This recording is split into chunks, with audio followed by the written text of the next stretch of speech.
ಮಾತರಂ ಮೇ ಮಾತರಿಷ್ವನ್ ಪಿತರತುಲಗುರೋ ಭ್ರಾತರಿಷ್ಟಾಪ್ತಬಂಧೋ ಸ್ವಾಮಿನ್ ಸರ್ವಾಂತರಾತ್ಮನ್ನ ಜರ ಜರಯಿತರ್ಜನ್ಮ ಮೃತ್ಯಾಮಯಾನಾಂ ಗೋವಿಂದೇ ದೇಹಿ ಭಕ್ತಿಂ ಭವತಿ ಚ ಭಗವನ್ನೂರ್ಜಿತಾಂ ನಿರ್ನಿಮಿತ್ತಾಂ ನಿರ್ವ್ಯಾಜಾಂ ನಿಶ್ಚಲಾಂ ತದ್ಗುಣಗಣ ಬೃಹತೀಂ ಶಾಶ್ವತೀಮಾಚು ದೇವ ನಾರಾಯಣಂ ನಮಸ್ಕೃತ್ಯ ನರಂ ಚೈವ ನರೋತ್ತಮಂ ದೇವೀಂ ಸರಸ್ವತೀಂ ವ್ಯಾಸಂ ತತೋ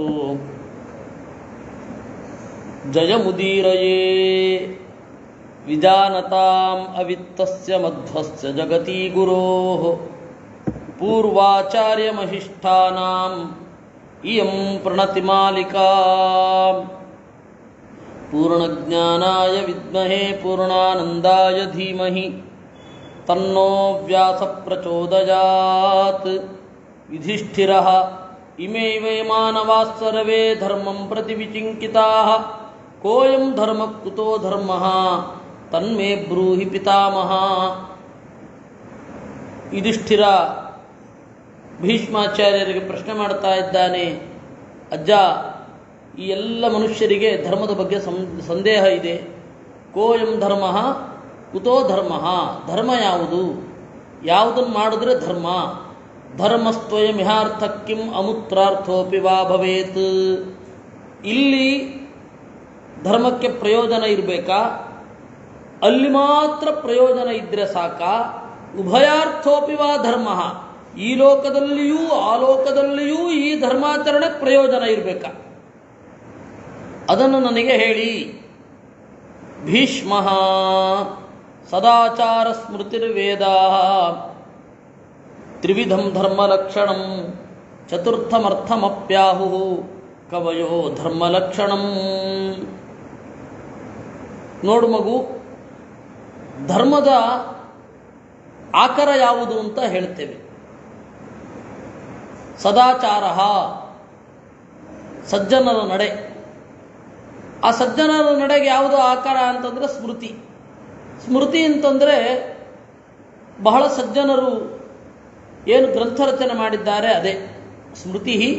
ಗ್ರಂಥಕೃತಿ, ಗ್ರಂಥವನ್ನೇ ಸ್ಮೃತಿ ಅಂತ ಕರೆಯೋದು. ಇನ್ನು ವೇದಗಳು, ಇವು ಮೂರರಿಂದ ನಾವು ಧರ್ಮವನ್ನು ಗ್ರಹಿಸಬೇಕು. ವೇದ, ಸ್ಮೃತಿ, ಸದಾಚಾರ. ಚತುರ್ಥಂ ಅರ್ಥಮಪ್ಯಾಹು, ನಾಲ್ಕನೆಯದ್ದು ಯಾವುದು ಅಂತಂದ್ರೆ ಅರ್ಥಂ, ಈ ಲೋಕದ ಸೊಬಗು, ಅದನ್ನು ಧರ್ಮದ ರೀತಿಯಲ್ಲಿ ಪರಿಗಣಿಸಬೇಕು. ಈ ಲೋಕದ ಸೊಬಗು ಏನು ಇದೆ ಅದು ಕೂಡ ಧರ್ಮವೇ.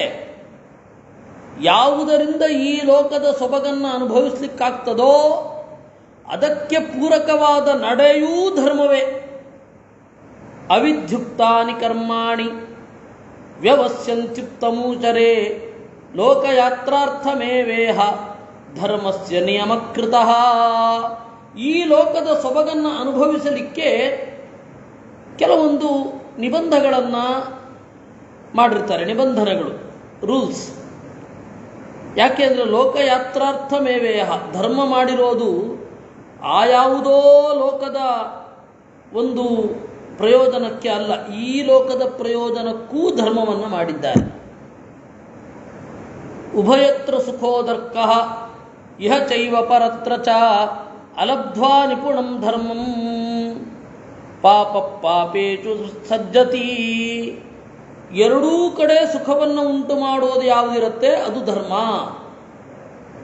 ಅಲಬ್ಧ್ವಾ ನಿಪುಣಂ ಧರ್ಮಂ, ಈ ತರಹದ ಈ ಲೋಕದಲ್ಲಿಯೂ ಆ ಲೋಕದಲ್ಲಿಯೂ ಪ್ರಯೋಜನ ನೀಡುವ ಧರ್ಮವನ್ನು ತೊರೆದು ಪಾಪಿಷ್ಠರಾದವರು ಪಾಪದಲ್ಲಿ ತೊಡಗುತ್ತಾರೆ. ಅದರಿಂದಾಗಿ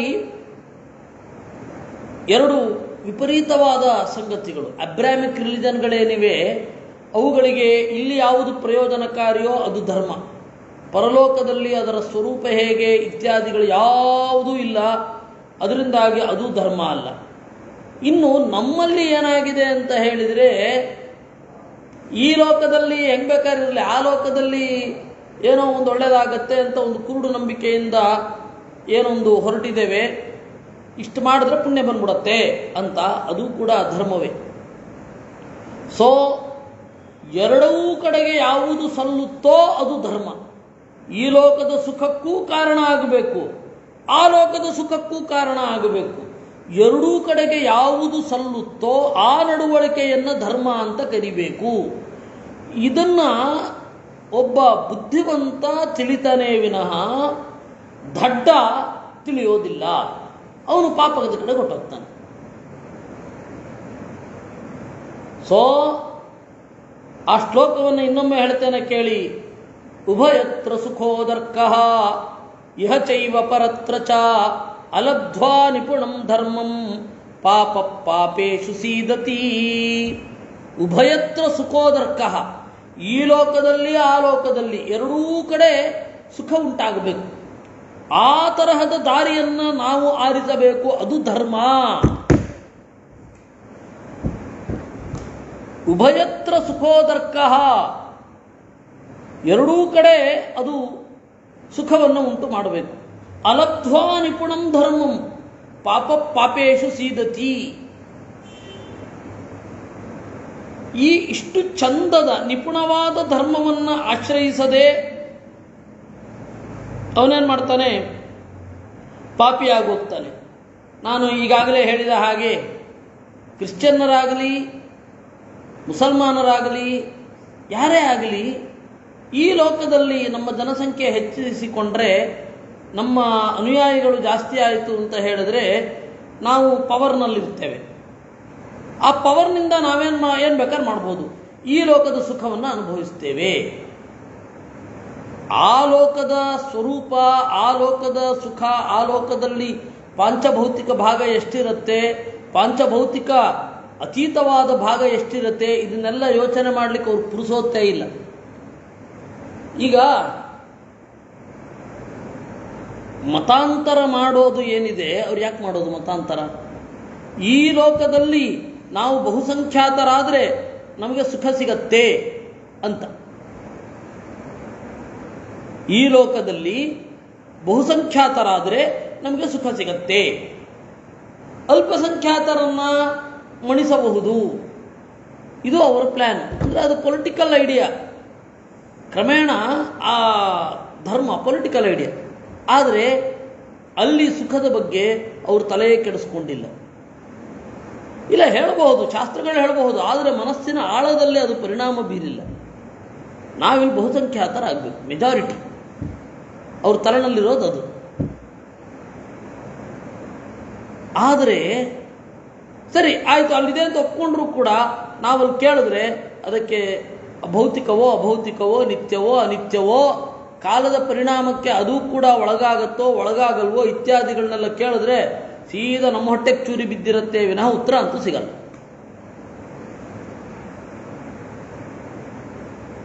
ಭೀಷ್ಮಾಚಾರ್ಯರು ಚಂದ ಮಾಡಿ ಹೇಳ್ತಾರೆ, ಇದು ನಾವು ಧರ್ಮ ಅಂತಂದ್ರೆ ಏನು ಅಂತ ತೋರಿಸ್ಬೇಕಾಗಿರೋದು.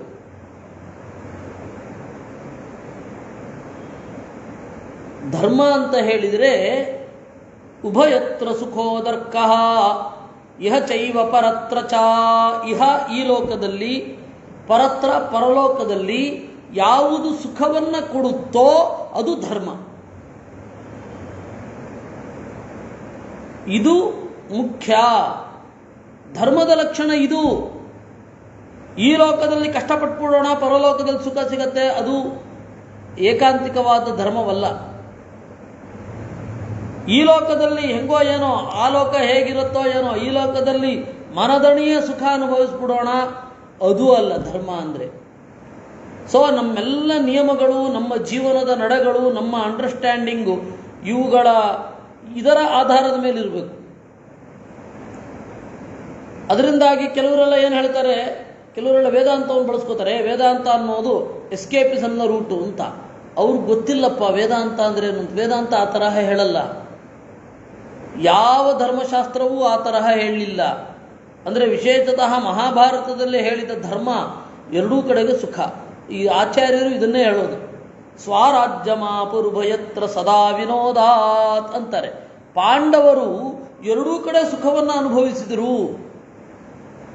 ಈ ತರಹದ ಸುಖವನ್ನು ನೀಡಬಲ್ಲ ದೇವರನ್ನ ಆಶ್ರಯಿಸಬೇಕು ಅಂತಾರೆ ಆಚಾರ್ಯರು. ಯತ್ಪಾದ ಪದ್ಮ ಮಕರಂದ ಜುಷೋ ಹಿಪಾರ್ಥಾ ಸ್ವರಾಜ್ಯ ಮಾಪುರುಭಯತ್ರ ಸದಾ ವಿನೋದಾತ್. ಈ ಲೋಕದ ಸುಖವನ್ನು ತುಚ್ಛವಾಗಿ ಕಂಡಿಲ್ಲ ನಾವು, ಆ ಲೋಕದ ಸುಖವನ್ನು ತುಚ್ಛವಾಗಿ ಕಾಣಲಿಲ್ಲ. ಎರಡಕ್ಕೂ ಅನ್ವಯ ಆಗುವ ಹಾಗೆ ನಮ್ಮ ಜೀವನದ ಶೈಲಿಯನ್ನ ರೂಪಿಸಿಕೊಂಡಿದ್ದೇವೆ. ಇದು ಭಾರತೀಯ ಸಂದರ್ಭದಲ್ಲಿ ಮುಖ್ಯವಾಗುವಂತಹ ಒಂದು ಚಿಂತನೆ. ಆ ಕೊಂಡಿ ತಪ್ಪಿ ಹೋಗಿರೋದ್ರಿಂದಾಗಿ ಮಧ್ಯದಲ್ಲಿ ಏನೇನೋ ಅನರ್ಥಗಳಾಗಿದೆ. ನಚ ಪಾಪ ಕೃತ ಪಾಪಾನ್ ಮುಚ್ಚಂತೆ ಕೇಚಿದಾಪದಿ ಅಪಾಪವಾದಿ ಭವತಿ ಯದಾ ಭವತಿ ಧರ್ಮವಿತ್. ಪಾಪವನ್ನ ಮಾಡಿದವರು ಪಾಪದಿಂದ ಬಿಡುಗಡೆ ಹೊಂದೋದಿಲ್ಲ. ಅಂದರೆ ಪಾಪದ ಕೆಲಸವನ್ನು ಮಾಡಿದ ಮೇಲೆ ಅದನ್ನು ಅನುಭವಿಸಲೇಬೇಕು. ಅದೇ ಆಪತ್ತಿನಲ್ಲಿ ಅದು ಪಾಪ ಆಗತ್ತಾ ಇಲ್ವಾ ಅಂತನೂ ಯೋಚನೆ ಮಾಡಬೇಕು. ಹೀಗೆ ತಿಳಿದವನು ಧರ್ಮವಿತ್ತು. ಏಕೆಂದರೆ ನೋಡ್ರಿ ನಮಗೊಬ್ಬರು ಆಚಾರ್ಯರಿದ್ದಾರೆ, ಅವ್ರು ಹೇಳ್ದ ಹಾಗೆ ಕೇಳ್ಬಿಡ್ತೀವಿ ಅಷ್ಟೇ ಅನ್ನೋದು ಅಬ್ರಾಮಿಕ್ ರಿಲಿಜನ್ ಅವ್ರು ಮಾಡೋದು, ನಾವಲ್ಲ. ನಮಗೆ ವಿಚಾರ ಮಾಡ್ಲಿಕ್ಕೆ ಹಚ್ಚತ್ತೆ. ಅಥಾತೋ ಧರ್ಮ ಜಿಜ್ಞಾಸ ಅಥಾತೋ ಬ್ರಹ್ಮ ಜಿಜ್ಞಾಸ, ನೀವು ವಿಚಾರ ಮಾಡಿ ಅಂತ ಹೇಳುತ್ತೆ. ನೋಡಿ, ಅವರಿಗೆ ಒಂದೇ ಗ್ರಂಥ, ಒಂದೇ ಪ್ರವಾದಿ. ನಮ್ಮಲ್ಲಿ ಹಾಗಲ್ಲ, ಎಷ್ಟು ಗ್ರಂಥಗಳಿದೆ. ಮಹಾಭಾರತ, ರಾಮಾಯಣ, ಪುರಾಣಗಳು, ವೇದ, ಅದರ ಅಂಗಗಳು, ಅಯ್ಯೋ ರಾಮ, ಮುಗಿಯೋದೇ ಇಲ್ಲ ಅದರದ್ದು ಲಿಸ್ಟ್. ಅಂದರೆ ನೀವು ಬುದ್ಧಿವಂತರಾದರೆ ಇದು, ನೀವು ದಡ್ರಾಗೆ ನಮ್ಗೆ ಅವೆಲ್ಲ ಗೊತ್ತಿಲ್ಲಪ್ಪ, ನಮ್ಮ ಆಚಾರ ಹೇಳ್ಯಾರ ಮಾಡಿಬಿಡ್ತೀವಿ ಅನ್ನೋದೇನಿದೆ ಅದು ಅವ್ರ ಮೆಂಟಾಲಿಟಿ. ನಮ್ಗೆ ಅವೆಲ್ಲ ಗೊತ್ತಿಲ್ಲ. ನಮ್ಮ ಪ್ರೀಸ್ಟ್ ಏನು ಹೇಳ್ತಾರೆ ಅದನ್ನು ಕೇಳ್ತೇವೆ, ನಮ್ಮ ಫಾದರ್ ಏನು ಹೇಳ್ತಾರೆ ಅವ್ರನ್ನ ಕೇಳ್ತೇವೆ, ನಮ್ಮ ಮೌಲ್ವಿ ಏನು ಹೇಳ್ತಾರೆ ಅದನ್ನು ನಾವು ಕೇಳ್ತೇವೆ ಅಂತ ಅನ್ನೋದು ಅವ್ರ ಮೆಂಟಾಲಿಟಿ. ನಮ್ಮ ಮೆಂಟಾಲಿಟಿ ಹಾಗಿಲ್ಲ, ಹಾಗಿರಬಾರದು. ಶಾಸ್ತ್ರ ಅದನ್ನ ಒಪ್ಪಲ್ಲ. ಅದರಿಂದ ಇದನ್ನೆಲ್ಲ ಯೋಚನೆ ಮಾಡಬೇಕು. ಧರ್ಮನಿಷ್ಠ ಸದಾಚಾರ ತಮೇವಾಶ್ರಿತ್. ನಿಮಗೆ ಗೊತ್ತಾ, ಮಹಾಭಾರತದಲ್ಲಿ ಪಾಂಡವರ ಚರಿತ್ರೆ ಎಷ್ಟಿದೆ? ಕೇವಲ 24,000 ಶ್ಲೋಕಗಳಷ್ಟೇ. ಪಾಂಡವರ ಆಖ್ಯಾನ ಕೇವಲ 24,000 ಶ್ಲೋಕಗಳು. 1,00,000 ಶ್ಲೋಕದಲ್ಲಿ ಕೇವಲ 24,000 ಶ್ಲೋಕ. ಇನ್ನು 74,000 76 4 ಒಂದು ಜಾಸ್ತಿ ಆಗ್ಬೇಕು. 76,000 ಶ್ಲೋಕ ಧರ್ಮಾಧರ್ಮದ ಚರ್ಚೆಗೆ, ಮೀಮಾಂಸೆಗೆ ಮೀಸಲಾಗಿದೆ. ಇದೆಲ್ಲ ಅದನ್ನೇ ಹೇಳ್ತಾರೆ ಅವರು.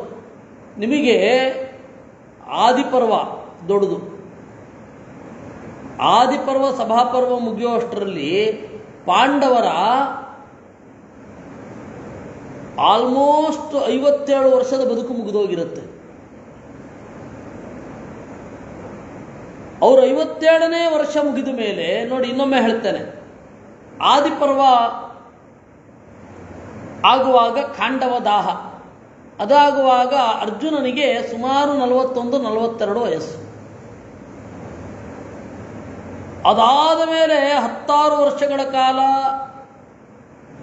ಆದಿಪರ್ವದಲ್ಲಿಯೇ ಅವರಿಗೆ ಖಾಂಡವ ಪ್ರಸ್ಥ ಅಲಿಯಾಸ್ ಇಂದ್ರಪ್ರಸ್ಥ ಸಿಕ್ಬಿಟ್ಟಿರತ್ತೆ. ಆಯ್ತಾ? ಸಭಾಪರ್ವ ಒಂದು 2-3 ವರ್ಷದ ಕಥೆಯನ್ನು ಹೇಳಿತ್ತು. ವನಪರ್ವ 12 ವರ್ಷದ ಕಥೆ. 1 ವರ್ಷದ ಕಥೆ ವಿರಾಟ ಪರ್ವ. ಅಲ್ಲಿಗೆ 70 ವರ್ಷ ಮುಗಿದು ಹೋಯ್ತು. ಧರ್ಮರಾಜನಿಗೆ 72, ಭೀಮಸೇನನಿಗೆ 71, ಕೃಷ್ಣನಿಗೆ 70 ವರ್ಷ 6 ತಿಂಗಳು. ಇವರಿಗೆ 70 ವರ್ಷ. ಅರ್ಜುನನಿಗೆ 6 ತಿಂಗಳು ಚಿಕ್ಕವನು. ಇವ್ರಿಗೆ 69, ನಕುಲ ಸಹದೇವರಿಗೆ ಇಬ್ರಿಗೂ ಒಂದೇ ವಯಸ್ಸು. ಅವಳಿಗೆ 69. ಯಾರಿಗೆ? ದ್ರೌಪದಿಗೆ.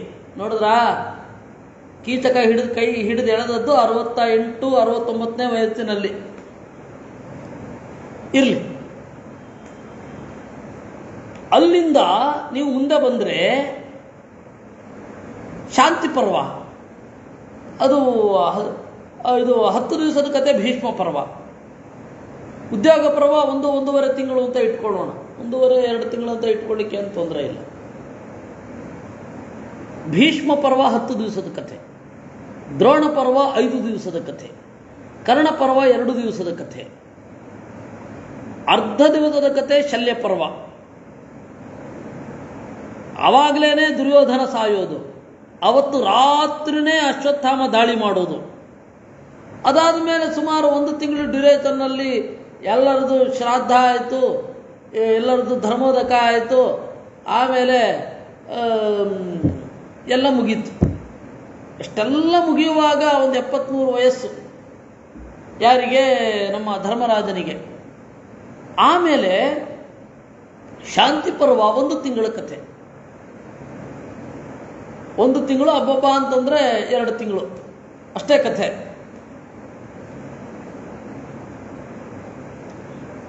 ಅದಾದ ಮೇಲೆ ಆಶ್ವಮೇಧಿಕ ಪರ್ವ, ಆಮೇಲೆ ಆಶ್ರಮ ಮಾಸಿಕ ಪರ್ವ ಮತ್ತು ಸ್ವರ್ಗಾರೋಹಣ ಪರ್ವ ತನಕ ಒಟ್ಟು ಸೇರಿದ್ರೆ 36 ವರ್ಷ.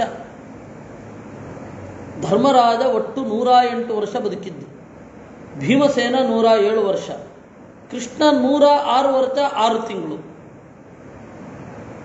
ಅರ್ಜುನ 106 ವರ್ಷ, ನಕುಲ ಸಹದೇವರು 105 ವರ್ಷ ಪರಂಧಾಮಕ್ಕೆ ಹೋದಾಗ. ಆಮೇಲೆ ದ್ರೌಪದಿಗೆ 104 ವರ್ಷ.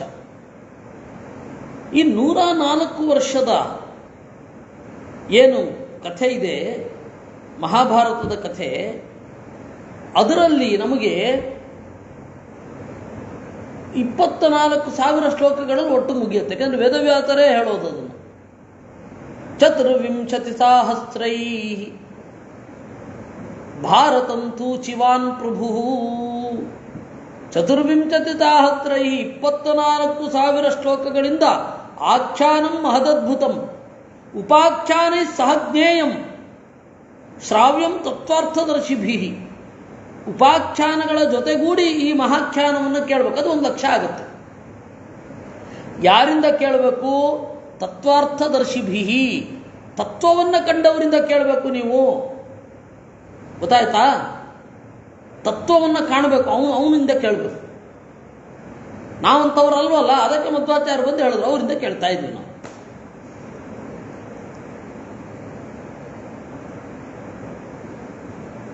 ಅದರಿಂದಾಗಿ ಮಹಾಭಾರತದಲ್ಲಿ ಹೆಚ್ಚು ತತ್ವದ ಚಿಂತನೆಗೆ ಮೀಸಲಾಗಿರೋದು. ಹೀಗಾಗಿ ನೀವು ಭಾರತೀಯ ಶಾಸ್ತ್ರವನ್ನ ಚಿಂತನೆ ಮಾಡುವವರು ಜಿಜ್ಞಾಸೆ ಮಾಡಬೇಕು.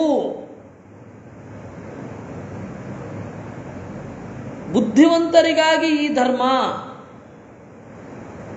ಅನ್ನೋದು ಬುದ್ಧಿವಂತರಿಗೆ ವಿನಃ ದಡ್ರಿಗಲ್ಲ.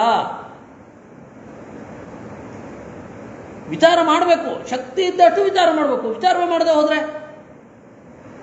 ಯಾರೋ ಒಬ್ರು ಹೇಳ್ತಾರೆ ನೋಡ್ರಿ, ಅವೆಲ್ಲ ವಿಚಾರ ಮಾಡಲಿಕ್ಕಿಲ್ಲ, ಅವ್ರು ಹೇಳಿದ್ದನ್ನು ಕೇಳ್ಬಿಡೋದು ಅಷ್ಟೇ, ನಮ್ಮ ಸ್ವಾಮಿಗಳು ಹೇಳಿದ್ದನ್ನು ಕೇಳ್ಬಿಡ್ತೀವಿ ಅಷ್ಟೇ. ಅವೆಲ್ಲ ನೀವು ಈ ನೆಪಗಳನ್ನೆಲ್ಲ ಕೊಡಲೇಬೇಡಿ. ಭಾರತೀಯ ತತ್ವಶಾಸ್ತ್ರಕ್ಕೆ ಈ ನೆಪಗಳೆಲ್ಲ ವರ್ಕೌಟ್ ಆಗಲ್ಲ. ಅದು ಕೇಳೋದು ಇಲ್ಲ ನಿಮ್ಮನ್ನ. ಯಥಾಶಕ್ತಿ ವಿಚಾರ ಮಾಡಬೇಕು, ಆಯ್ತಾ? ಅದರಿಂದಾಗಿ ನಮಗೆ ಇಲ್ಲಿ ಇರುವಂಥದ್ದು ಇಷ್ಟೇ. ಈ ಮಹಾಭಾರತದಲ್ಲಿ ಧರ್ಮದ ಬಗ್ಗೆ ಇಷ್ಟೊಂದು ನೋಡಿ. ಎಷ್ಟು ನಾವು 3 ವರ್ಷ ಆಯಿತು.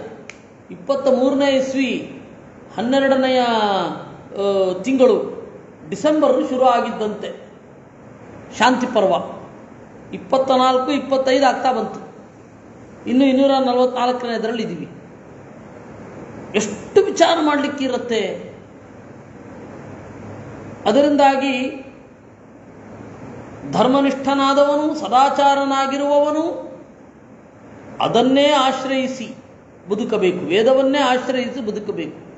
ಸತ್ಯಸ್ಯ ವಚನಂ ಸಾಧು ನ ಸತ್ಯಾದ್ವಿದ್ಯತೆ ಪರಂ ಸತ್ಯೇನ ವಿಧೃತಂ ಸರ್ವಂ ಸರ್ವಂ ಸತ್ಯೇ ಪ್ರತಿಷ್ಠಿತಂ. ಸತ್ಯ ಅನ್ನೋದು ಮುಖ್ಯ. ಸತ್ಯ ಅಂದರೆ ಎರಡೂ ಅರ್ಥ ಇದೆ. ಯಥಾರ್ಥವಾದ ಮಾತು ಸತ್ಯ ಅಂತಂದರೆ ಸಜ್ಜನರಿಗೆ ಹಿತವಾದದ್ದು. ಅಪಿ ಪಾಪ ಕೃತೋ ರೌದ್ರಾಹ ಸತ್ಯಂ ಕೃತ್ವಾ ಮಿಥಕೃತಂ ಅದ್ರೋಹಮವಿಸಂವಾದಂ ಪ್ರವರ್ತಂತೆ ತದಾಶ್ರಯಾಹ. ಅತ್ಯಂತ ಪಾಪಿಗಳು ರೌದ್ರರು ಕೂಡ ಅಗ್ರಿಮೆಂಟ್ಗೆ ಅನುಗುಣವಾಗಿ ನಡ್ಕೊಳ್ಬೇಕು ಅಂತ ಬಯಸ್ತಾರೆ. ಇದು ತಮಾಷೆ ಅಂತಂದ್ರೆ, ಎಂಥ ಪಾಪಿಷ್ಠರೇ ಆಗಲಿ, ಎಂಥ ಪಾಪಿಷ್ಠರಾಗಲಿ, ನನ್ನ ಬಗೆಗೆ ಬೇರೆಯವರು ಒಳ್ಳೆಯವರಾಗಿರ್ಬೇಕು ಅಂತ ಬಯಸ್ತಾರೆ. ನಾನು ಬೇರೆಯವ್ರ ಬಗೆಗೆ ಒಳ್ಳೆಯವನಾಗಿರ್ಬೇಕು ಅನ್ನೋದು ಬಯಸೋದಿಲ್ಲ ಅನ್ನೋದು ಬಿಟ್ಟರೆ, ಬೇರೆಯವರಿಂದ ಅವರ ಎಕ್ಸ್ಪೆಕ್ಟೇಷನ್ ಏನಿರುತ್ತೆ ಅಂದರೆ ಇವರು ನಮ್ಮ ಪಾಲಿಗೆ ಒಳ್ಳೆಯವರಾಗಿರ್ಬೇಕು, ನಮಗೆ ಸತ್ಯವನ್ನು ಹೇಳಬೇಕು. ಅದನ್ನೇ ದ್ರೋಹ ಅಂತ. ನಾವು ಬೇರೆಯವ್ರಿಗೆ ಹೇಗಿರ್ತೇವೋ ಹಾಗೆ ನಮಗೆ ಬರಲಿ ಅಂತ ಅವ್ರು ಅನ್ಕೊಳ್ಳಲ್ಲ ಅಲ್ವಾ? ಇದು ಇರುವಂತಹ ಟ್ರಿಕ್ಕಿ ಪಾಯಿಂಟ್ ಇದು. ಭೀಷ್ಮಾಚಾರ್ಯ ಅದನ್ನು ಹೇಳ್ತಾರೆ, ನೋಡಪ್ಪ, ಧರ್ಮ ಯಾಕೆ ಬೇಕು ಅಂತಂದ್ರೆ ಪಾಪಿಗಳೂ ಬಯಸ್ತಾರಲ್ಲ. ಅಂದ್ರೆ ಪಾಪಿಗಳ ಮನಸ್ಸಿನಲ್ಲಿಯೂ ಧರ್ಮಹಿತ ಅಂತ ಈಗಾಗಲೇ ಇದೆ, ರಿಜಿಸ್ಟರ್ ಆಗಿದೆ. ಅದನ್ನಾದರೂ ನೋಡು. ಅದರಿಂದಾಗಿ ಸಜ್ಜನರಿಗದು ಹಿತವೇ. ಸೊ ಎಂತಹ ಪಾಪಿಗಳೂ ಬಯಸೋದು ಸೌಜನ್ಯವನ್ನ, ಸಜ್ಜನಿಕೆಯನ್ನ. ಎಂಥ ನಾಸ್ತಿಕನೂ ಬಯಸೋದು ಜನರು ನನ್ನನ್ನ ದೇವರಂತೆ ಆರಾಧಿಸಬೇಕು ಅಂತ. ಅವನು ಪರಮ ನಾಸ್ತಿಕರಿ. ನನ್ನನ್ನ ದೇವರಂತೆ ಆರಾಧಿಸಬೇಕು, ನಾನು ಹೇಳಿದ್ದನ್ನು ಕೇಳ್ಬಿಡ್ಬೇಕು, ನನಗೆ ಭಕ್ತರಂತೆ ಇರಬೇಕು ಅಂತನ್ನೋದೇ ಒಳಗಡೆಯ ಎಕ್ಸ್ಪೆಕ್ಟೇಷನ್. ಅದನ್ನು ಪಡ್ಕೊಳ್ಳಿಕ್ಕಾಗಿಯೇ ಒಂದು ತನ್ನ ಸುಪ್ರೀಮಸಿಯನ್ನು ತೋರಿಸಲಿಕ್ಕೆ ಬೇರೆ ಬೇರೆ ರೀತಿಯಲ್ಲಿ ಪ್ರಯತ್ನ ಪಡ್ತಾನೆ. ಅದರಿಂದಾಗಿ ಭೀಷ್ಮಾಚಾರ್ಯರು ಆ ಗುಳ್ಳೆಯನ್ನು ಹೊಡಿತಾರೆ. ಏನು? ಅಪಿ ಪಾಪ ಕೃತೋ ರೌದ್ರಾಹ ಸತ್ಯಂ ಕೃತ್ವಾ ಮಿಥಕೃತಂ ಅದ್ರೋಹಂ ಅವಿಸಂವಾದಂ ಪ್ರವರ್ತಂತೆ ತದಾಶ್ರಯಾಃ ತೇಪಿ ಮಿಥ್ಯಾ ವಿಧಿಂ ಕುರ್ಯುಃ ವಿನಶ್ಯೇಯುರ ಸಂಚಯಂ ನಹರ್ತವ್ಯಂ ಪರಧನಂ ಇತಿ ಧರ್ಮವಿದೋ ವಿದುಃ. ಬೇರೆಯವರ ಹಣವನ್ನು ಕದಿಬಾರದು ಅಂತ ಕದಿಯುವವನಿಗೂ ಇರುತ್ತೆ. ಒಬ್ಬ ಪಿಕ್ ಪ್ಯಾಕೆಟರ್ ಸಿಕ್ಕಾಗ ಅವನಿಗೆ ಹೊಡೆಯುವವ ಗುಂಪಿನಲ್ಲಿ ಒಬ್ಬ ಪಿಕ್ ಪ್ಯಾಕೆಟರ್ ಇದ್ರೂ ಇದ್ದಾನೆ, ದೊಡ್ಡ ಕಳ್ಳ ಇದ್ರೂ ಇದ್ದಾನೆ, ಬೇರೆ ಬೇರೆ ಥರದ ಕಳ್ಳರು ಇದ್ರೂ ಇದ್ದಾರೆ. ಅದರಿಂದಾಗಿ ಎಲ್ಲರೂ ಇಷ್ಟಪಡುವಂಥದ್ದು ಒಳಗಡೆಯಿಂದ ಸೌಜನ್ಯವನ್ನ, ಸಜ್ಜನಿಕೆಯನ್ನ, ಧರ್ಮವನ್ನ. ಯಾಕೆ ಅಂದರೆ ಅದು ಹಿತ ಅಂತ ಹೇಳಿ ಎಲ್ಲರ ಮನದಾಳದಲ್ಲಿ ರಿಜಿಸ್ಟರ್ ಆಗಿರುತ್ತೆ. ಪರಲೋಕವನ್ನು ಒಪ್ತಾರೋ ಬಿಡ್ತಾರೋ ದಟ್ ಇಸ್ ಸೆಕೆಂಡ್ರಿ. ಅವರು ಒಪ್ಪುವ ಗ್ರಂಥದಲ್ಲಿ ಈ ತರಹ ಇರುತ್ತೋ ಬಿಡುತ್ತೋ ಸೆಕೆಂಡ್ರಿ. ಆದರೆ ಎಲ್ಲರ ಒಳ ಮನಸ್ಸಿನಲ್ಲಿ ರಿಜಿಸ್ಟರ್ ಆಗಿರೋದಿದು ಅಂತ. ಏನು ಅದ್ಭುತವಾದ ಮಾತಿದು. ಇದನ್ನು ಯಾರಾದರೂ ಒಪ್ಪದೇ ಇರ್ಲಿಕ್ಕೆ ಸಾಧ್ಯವಾ? ಸಾಧ್ಯನಾ ಯಾರಾದರೂ ಒಪ್ಪದೇ ಇರಲಿಕ್ಕೆ? ಎಷ್ಟು ಸೊಗಸಾಗಿ ಹೇಳ್ತಾರೆ. ಮನ್ಯಂತೆ ಬಲವಂತಸ್ತದ್ದುರ್ಬಲೈ ಸಂಪ್ರವರ್ತಿತಂ ಯದಾ ನಿಯತಿ ದೌರ್ಬಲ್ಯಂ ಅಥೈಷಾಮೇವ ರೋಚತೆ. ಕೆಲವೊಬ್ಬರಿಗೆ ಏನನ್ಸುತ್ತೆ, ಈ ಕಟ್ಟುನಿಟ್ಟು ಯಾರೋ ದುರ್ಬಲರು ಮಾಡಿರಬೇಕು ಅಂತ ಅನ್ನಿಸ್ಬಿಡುತ್ತೆ. ಯಾಕೆ ಅಂದರೆ ಅದನ್ನು ದುರ್ಬಲರೇ ಆಚರಿಸ್ತಾ ಇದ್ದಾರೆ ಅಂತ ಅವರಿಗೆ. ಪ್ರಬಲರು ಮಾಡಿದ್ದೇ ಕಾನೂನು, ಪ್ರಬಲರು ಮಾಡಿದ್ದೇ ಧರ್ಮ ಅಂತ ಕೆಲವರು ಅಂದುಕೊಳ್ತಾರೆ. ವಸ್ತುತಃ ಹಾಗಿಲ್ಲ. ದುರ್ಬಲರು ಧರ್ಮವನ್ನ ಮಾಡಿದ್ದಲ್ಲ, ಆಚರಿಸ್ತಾ ಇರೋರು ದುರ್ಬಲರು ಇರಬಹುದು, ಆದರೆ ನಿಯತಿ ಬಂದಾಗ ಈ ಪ್ರಬಲನೇ ಆ ಧರ್ಮವನ್ನ ಅನುಸರಿಸಲಿಕ್ಕೆ ಹೊರಡ್ತಾನೆ. ಅವನು ನ್ಯಾಯದ ಬಗ್ಗೆನೇ ಮಾತಾಡೋದು.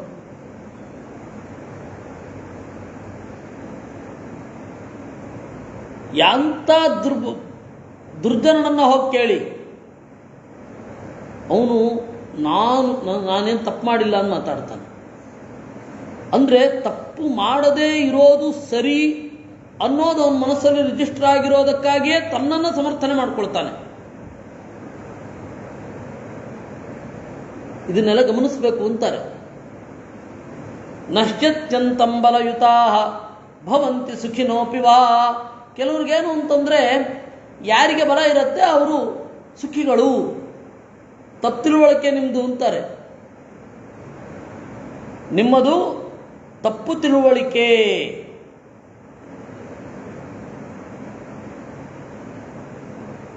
ಪ್ರಬಲರಾಗಿರುವವರೆಲ್ಲ ಸುಖಿಗಳಾಗಿರಬೇಕು ಅಂತ ನಿಯಮವಿಲ್ಲ. ರಮತೆ ಪಹರನ್ಸ್ತೇನಃ ಪರವಿತ್ತಮ ರಾಜ್ಯಕ್ಕೆ ಯದಾಸ್ಯ ತದ್ಧರಂತ್ಯನ್ಯೇ ತದಾ ರಾಜಾನಮಿಚ್ಛತಿ. ಸ್ಥೇನಃ ಕಳ್ಳ, ಅರಾಜಕೆ ರಾಜನಿಲ್ಲದಾಗ, ಪರವಿತ್ತಂ ಅಪಹರನ್ ರಮತೆ ಬೇರೆಯವರು ದುಡ್ಡು ಕದ್ದು ಸುಖವಾಗಿರ್ತಾನೆ. ಯದಾಸ್ಯ ತದ್ಧರಂತ್ಯನ್ಯೇ ಅವನ ದುಡ್ಡನ್ನೇ ಕಸಿದಾಗ ತದಾ ರಾಜಾನಮಿಚ್ಛತಿ ಆಗ ರಾಜರ ಹತ್ರ ಹೋಗ್ತಾರೆ. ಯಥಾ ಧರ್ಮ ಸಮಾವಿಷ್ಟೋ ರೌದ್ರಂ ಗೃಹ್ಣಾತಿ ತಸ್ಕರಂ ತದಾ ತೇಷಾಂ ಸ್ಪೃಹಯತೆ ಯೇ ವೈ ತುಷ್ಟಾ ಸ್ವಕೈರ್ಧನೈ. ಯಾರೋ ಒಬ್ಬ ಸರ್ರಿಯಾಗಿರೋನು ಕಳ್ಳನನ್ನ ಹಿಡ್ಕೊಳ್ತಾನೆ. ಆಗ ಅವರೆಲ್ಲರೂ ಕೂಡ ಅಯ್ಯೋ ರಾಜನು ಇರಬಾರ್ದಿತ್ತಲ್ವಾ ಅಂತ ಅನ್ಸುತ್ತೆ ಅವ್ರಿಗೆ. ಕಾನೂನೇ ಇಲ್ಲದೆ ಹೋದ್ರೆ ಎಷ್ಟು ಚೆನ್ನಾಗಿರ್ತಿತ್ತು ಅಂತ ಕಳ್ಳರಿಗನ್ಸುತ್ತೆ. ಆದ್ರೆ ಕಳ್ಳರ ಧನ ಹೋದಾಗ ಅಯ್ಯೋ ಕಾನೂನು ಇರಬೇಕು ಅಂತ ಅನ್ಸುತ್ತೆ. ಈ ದ್ವಂದ್ವ ಸಮಸ್ಯೆ ಇರೋದು ಈ ದ್ವಂದ್ವ. ಅಂದ್ರೆ ಮನುಷ್ಯನ ಮನೋಭಾವವನ್ನ ಯಾವ ರೀತಿಯಲ್ಲಿ ತೆರೆದಿಟ್ಟಿದ್ದಾರೆ ಇವರು. ಅಭೀತಶ್ಚುಚಿರಭ್ಯೇತಿ ರಾಜದ್ವಾರ ಮತಂಕಿತ ನಹಿ ದುಶ್ಚರಿತಂ ಕಿಂಚಿದಂತರಾತ್ಮನಿ ಪಶ್ಯತಿ. ಶುಚಿಯಾದವನು ಭಯವಿಲ್ಲದೆ ರಾಜದ್ವಾರಕ್ಕೆ ಬರುತ್ತಾನೆ. ತನ್ನ ಒಳಗಡೆಯ ಅಂತರಾತ್ಮದಲ್ಲಿ ಒಂದು ಚೂರು ಕೆಡಕನ್ನ ಅವನು ಶಂಕಿಸೋದಿಲ್ಲ. ವಸ್ತುತಃ ಇವತ್ತು ಉಲ್ಟಾ, ಸಜ್ಜನರಾದವರು ಪಾರ್ಲಿಮೆಂಟ್ಗೋ ಇವ್ರಿಗೋ ಹೋಗ್ಲಿಕ್ಕೆ ಹೆದರ್ಲಿಕ್ಕಿದೆ. ಆ ಪರಿಸ್ಥಿತಿ ಬಂದ್ಬಿಟ್ಟಿದೆ ಇವತ್ತು.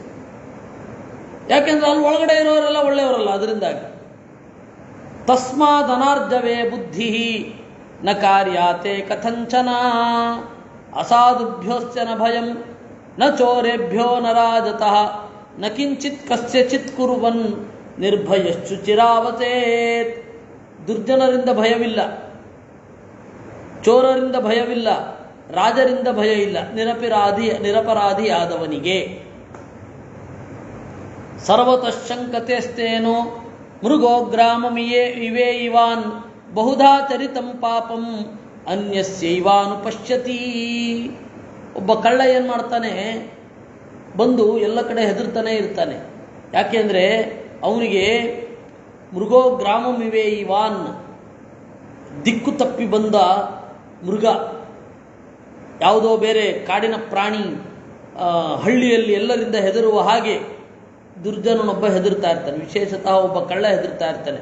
ಅವ್ರ ತಪ್ಪೇನು ಅಂತಾನೆ ನೋಡ್ತಾ ಇರ್ತಾನೆ. ದೋಷೈಕ ದೃಕ್ಕುಗಳು ಭಾರಿ ಕಷ್ಟ. ಮುದಿತಶ್ಚು ಚಿರಭ್ಯೇತಿ ಸರ್ವತೋ ನಿರ್ಭಯ ಸದಾ ನಹಿ ದುಶ್ಚರಿತಂ ಕಿಂಚಿತ್ ಆತ್ಮನೋನ್ಯೇಷು ಪಶ್ಯತಿ. ಆದರೆ ಶುಚಿಯಾಗಿರುವವನು ಆನಂದದಿಂದ ಇರ್ತಾನೆ. ಬೇರೊಬ್ಬರ ತಪ್ಪು ಕಾಣುವುದಿಲ್ಲ ಅವನಿಗೆ. ತನ್ನಂತೆ ಅವರು ಅಂತ ಅನ್ಕೊಂಡ್ಬಿಟ್ಟಿರ್ತಾನೆ. ದಾತವ್ಯಮಿತ್ಯಯಂ ಧರ್ಮ ಉಕ್ತೋ ಭೂತಹಿತೇ ರತೈಹಿ ತಮ್ಮನ್ಯಂತೆ ಧನಯುತಾ ಕೃಪಣೈ ಸಂಪ್ರವರ್ತಿತಂ. ಕೊಡಬೇಕು ಅನ್ನುವ ಧರ್ಮ, ಆ ಕೊಡಬೇಕು ಅಂತನ್ನುವ ಧರ್ಮವನ್ನ ಧನವಂತರು ಏನಂತ ಅನ್ಕೊಳ್ತಾರೆ, ಯಾರೋ ಬಡವರು ಮಾಡಿದ್ದು ಅವ್ರಿಗೆ ದುಡ್ಡಿರಲಿಲ್ಲ ಕಾಣುತ್ತೆ, ಅದಕ್ಕೆ ಬೇರೆಯವ್ರು ಕೊಡಬೇಕು ಅಂತ ನಿಯಮ ಮಾಡಿದ್ರು ಅಂತಾರೆ. ಪ್ರತಿಯೊಂದು ನಿಯಮಗಳನ್ನು, ಒಳಿತುಗಳನ್ನು ನೋಡೋದು ಹೀಗೆ. ಯಾಕೆ ಅಂದರೆ ನಾವು ಆ ಪರಿಸ್ಥಿತಿಯಲ್ಲಿಲ್ಲ, ನಾವು ಕೊಡ್ಲಿಕ್ಕಿಲ್ಲ. ಬೇರೆಯವರು ಹೇಳ್ತಾ ಇದ್ದಾರೆ ಅಂತಂದ್ರೆ ಈ ಧರ್ಮವನ್ನು ಪ್ರವರ್ತನೆ ಮಾಡಿದವರು ಪ್ರಾಯ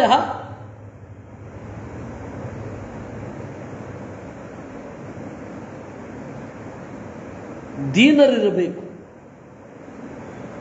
ಬೇಕು ಬೇಕು ಅಂತ ಹಂಬಲಿಸುವವರು ಪ್ರಾಯ ಇದನ್ನು ಮಾಡಿರ್ಬೋದು, ಆದರೆ ಮಾಡಿದವರು ಉಳಿದಿಲ್ಲ ಅನ್ನೋದು ಅವರು ಲೆಕ್ಕಿಸಿಕೊಳ್ಳೋದಿಲ್ಲ. ಈಗ ಧರ್ಮಶಾಸ್ತ್ರವನ್ನು ಬರೆದವರು, ಧರ್ಮವನ್ನು ಹೀಗೆ ಇರಬೇಕು ಅಂತ ಹೇಳಿದವರು ಯಾರೂ ಬದುಕಿಲ್ಲ. No one is alive. ಅವರು ಬರೆದಿದ್ದಾರೆ. ಯಾಕೆ ಹಾಗಾದರೆ? ಯಾರ ಉಪಯೋಗಕ್ಕೆ ಅಂತ ಬರೆದಿದ್ದಾರೆ?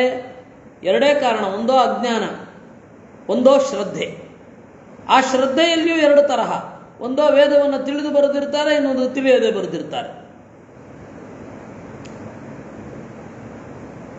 ಇಷ್ಟೇ ಇರೋದು.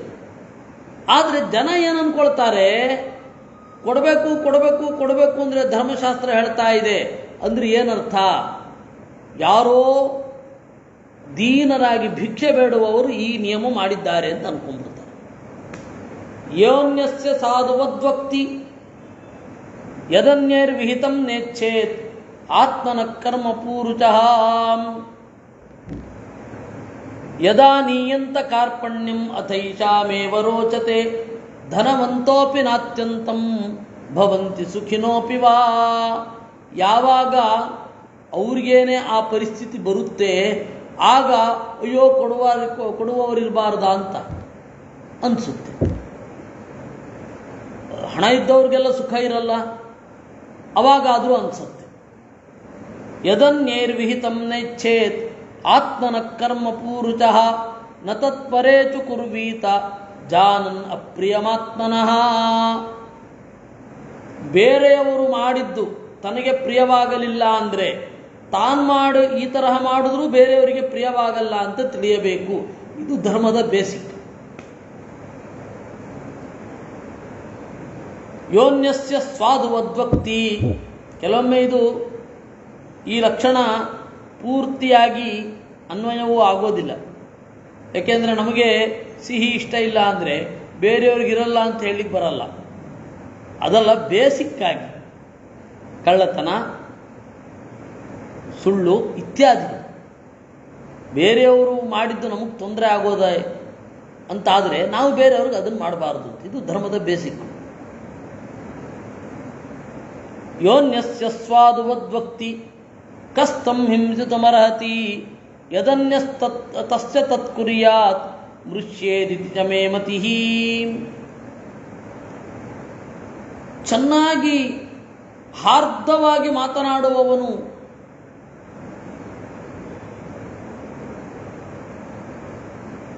ಬೇರೊಬ್ಬರ ಕಟು ನುಡಿಗಳನ್ನು ಸಹಿಸಬೇಕು. ಅದು ಧರ್ಮ. ಸಾಮಾನ್ಯವಾಗಿ ಬೇರೆಯವರಿಗೆ ನೀವು ಯಯಾತಿಯನ್ನು ಅವನ ಮಗ ಕೇಳ್ತಾನೆ, ಅಪ್ಪ ಯಶಸ್ಸಿನ ಗುಟ್ಟೇನು, ಒಳಿತಿನ ಗುಟ್ಟೇನು ಅಂತ. ಅಟ್ಲೀಸ್ಟು ತೀವ್ರವಾಗಿ ಕೆಣಕುವ ಹಾಗೆ ಮಾತನಾಡಬೇಡಿ, ಹಾರ್ದವಾಗಿ ಮಾತನಾಡಿ. ಈಗ ಟಾಂಟು ಕೊಡೋದು ಅದು ಕೆಲವೊಮ್ಮೆ ಏನಾಗುತ್ತೆ, ಹಗಲು ರಾತ್ರಿ ಅದು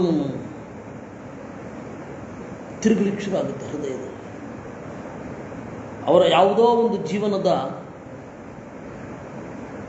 ಒಂದು ತೀರಾ ದೌರ್ಬಲ್ಯಗಳು ಯಾರಿಗಿರಲ್ಲ, ಜೀವನದ ದುರ್ಬಲ ಗಳಿಗೆಯಲ್ಲಿ ಏನೋ ಆಗಿರುತ್ತೆ. ಅದನ್ನು ಚುಚ್ಚಿ ಚುಚ್ಚಿ ಚುಚ್ಚಿ ಕೇಳ್ತಾ ಇದ್ರೆ, ಈಗ ಪಂಜಾಬ್ ಅವರೊಬ್ಬ ಸಿಗ್ತಾನೆ, ಅವನು ಕನ್ನಡ ಬರ್ತಿರತ್ತೆ ಅಂತ ಇಟ್ಕೊ, ಏನೋ ಗಲಾಟೆಗೆ ಬರ್ತಾನೆ ಅಂತ ಇಟ್ಕೊಳ್ಳೋಣ. ಅದಕ್ಕೆ ನಿಮ್ಮನ್ನು ಅವತ್ತು ಅಲ್ಲಿಂದ ಒದ್ದು ಓಡಿಸಿದ್ದು ಅಂತಂದ್ಬಿಟ್ರೆ ಎಂತಹ ಪೆಟ್ಟು ಅದು. ರೇಷಿಯಲ್ ಅಬ್ಯೂಸ್ ಅದು ಅಲ್ವಾ? ಹಗಲು ರಾತ್ರಿ ಕಾಡುತ್ತೆ ಅವನಿಗೆ. ನಮ್ಮ ಇಡೀ ಕುಟುಂಬದವರು ನನ್ನ ಹಿಂದಿನ ತಲೆಮಾರು ಈ ರೀತಿ ಓಡಿ ಬಂದ್ರಲ್ವಾ, ಅವ್ರಿಗೇನು ಕಷ್ಟ ಇತ್ತೋ ನೋಡಿ, ಇವ್ರು ಯಾವ ರೀತಿ ಅದನ್ನು ಚುಚ್ಚುತ್ತಾ ಇದ್ದಾರೆ ಅಂತ ಎಂಥ ನೋವಾಗಬೇಡ ಅವನಿಗೆ.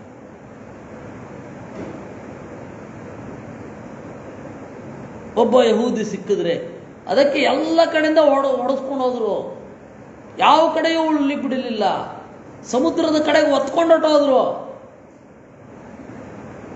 ಅಂತ ಅಂದ್ಬಿಟ್ರೆ, ಯಾವುದೋ ಒಂದು ನಾರ್ಮಲ್ ಒಂದು 2 ರೂಪಾಯಿಗೆ 3 ರೂಪಾಯಿಗೆ ಜಗಳ ಬರುವಾಗ, ಬಸ್ಸಲ್ಲಿ ಸೀಟಿಗೆ ಜಗಳಕ್ಕೆ ಬರುವಾಗ ಈ ತರಹ ಆಗಿಬಿಟ್ರೆ ಯಾವ ಪರಿ ಹರಟಾಗಬೇಡ,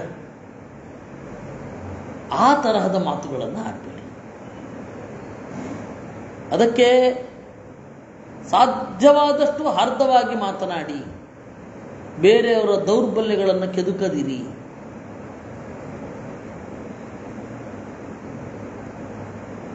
ಯಾವುದೋ ಒಂದು ಕಾರಣದಿಂದ ಏನೋ ಒಂದು ಇರಲ್ಲ ಅವ್ರಿಗೆ, ಆ ಬೇರೆ ದೈಹಿಕವಾದ ನ್ಯೂನತೆಗಳನ್ನು ಇಟ್ಟುಕೊಂಡು ಮಾತನಾಡೋದು, ಏನೋ ಆಗಬೇಕಾದದ್ದಾಗಿರಲ್ಲ ಅದನ್ನು ಇಟ್ಕೊಂಡು ಮಾತನಾಡೋದು, ಅವುಗಳನ್ನೆಲ್ಲ ಮಾಡಬೇಡಿ. ಅದು ಧರ್ಮದ ಬೇಸಿಕ್ ಅಂತ ಹೇಳ್ತಾರೆ.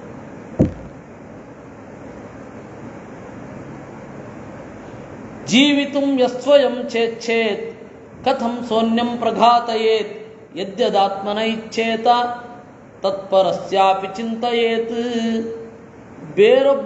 ನನಗೆ ಒಳ್ಳೆಯ ಜೀವನ ಬೇಕು ಅಂತ ಬಯಸುವವ ಬೇರೊಬ್ಬರಿಗೆ ಅದನ್ನು ಕೊಡ್ಲಿಕ್ಕೆ ತಯಾರಾಗಿರ್ಬೇಕು. ಅವನಿಗೇನೇ ಹಕ್ಕು ಜೀವನವನ್ನು ಒಳ್ಳೆಯದಾಗಿ ಪಡೀಲಿಕ್ಕೆ.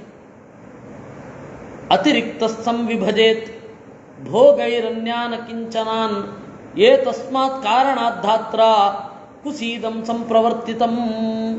ಅತಿರಿಕ್ತ ಸಂವಿಭಜೇತ್, ಸ್ವಲ್ಪ ಜಾಸ್ತಿ ದುಡ್ಡಿತ್ತು ಅಂತಂದ್ರೆ ಬೇರೊಬ್ಬರಿಗೆ ಹಂಚಬೇಕು. ಈ ಕಾರಣದಿಂದಲೇನೆ ಸ್ವಯಂ ಬ್ರಹ್ಮದೇವರು ಬಡ್ಡಿಯನ್ನು ಪ್ರವರ್ತಿಸಿದ್ದಾರೆ. ಕುಸೀದ ಅಂದ್ರೆ ಬಡ್ಡಿ ಅಲ್ಲ. ಮತ್ತೆ ಒಂದು ಧರ್ಮನೇ ಹೇಳುತ್ತೆ ಬಡ್ಡಿ ಇಲ್ಲದೆ ಇದು ಸಾಲ ಕೊಡಿ ಅಂತ. ಯಾವ ಕಾಲದಲ್ಲಿ ಮಾರ್ಯಾರೆ ಅದು? ಗಂಡಂದ್ರೆಲ್ಲ ಯುದ್ಧಕ್ಕೆ ಅಂತ ಬಂದರೆ ಪಾಪ ಹೆಣ್ಮಕ್ಳು ಏನು ಮಾಡಬೇಕು? ಅವ್ರಿಗೆ ಸಾಲ ಕೊಡಿ. ಇವರು ಯುದ್ಧದಲ್ಲಿ ಸೋತೋದ್ರೆ ಸಾಲ ತೀರಿಸ್ಲಿಕ್ಕೆ ಬೇಡ, ಇನ್ನೊಂದು ಯುದ್ಧ ಮಾಡ್ತಾರೆ. ಅಷ್ಟರಲ್ಲಿ ಬಡ್ಡಿ ಜಾಸ್ತಿ ಆಗಿಬಿಟ್ರೆ ಇವ್ರು ಗೆದ್ದಿದ್ದೆಲ್ಲ ಅಲ್ಲಿಗೆ ಹೋದರೆ ಅದಕ್ಕೆ ಅದನ್ನು ಕೊಡಿ.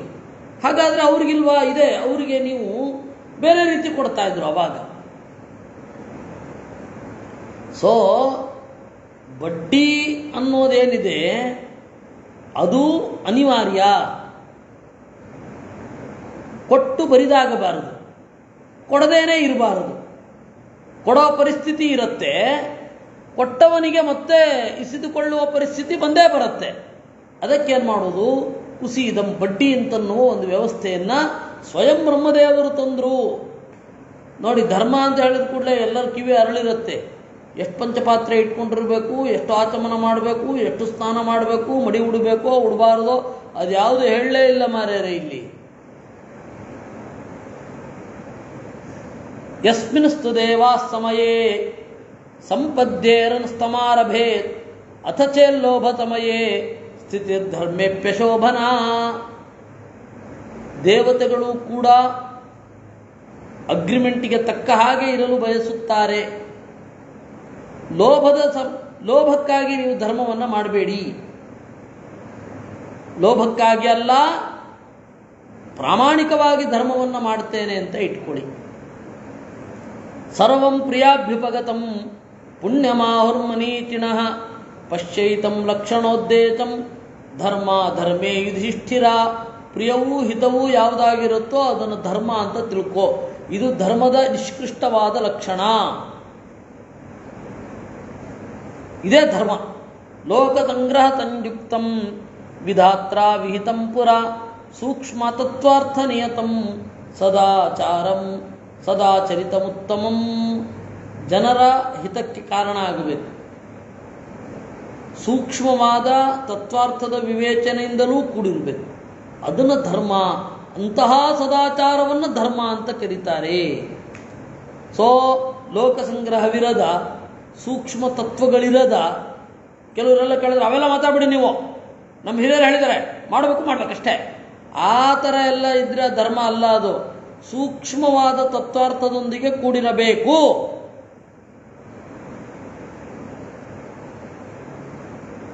ಹಾಗಂತಕ್ಕೆ ಎಲ್ಲವನ್ನೂ ನಿರಾಕರಣೆ ಮಾಡೋದಲ್ಲ. ಆ ಏನು ಹಿತ ಆಗತ್ತೆ, ಏನು ಒಳಿತ ಆಗತ್ತೆ ಅದರ ಜೊತೆಗಿರ್ಬೇಕು.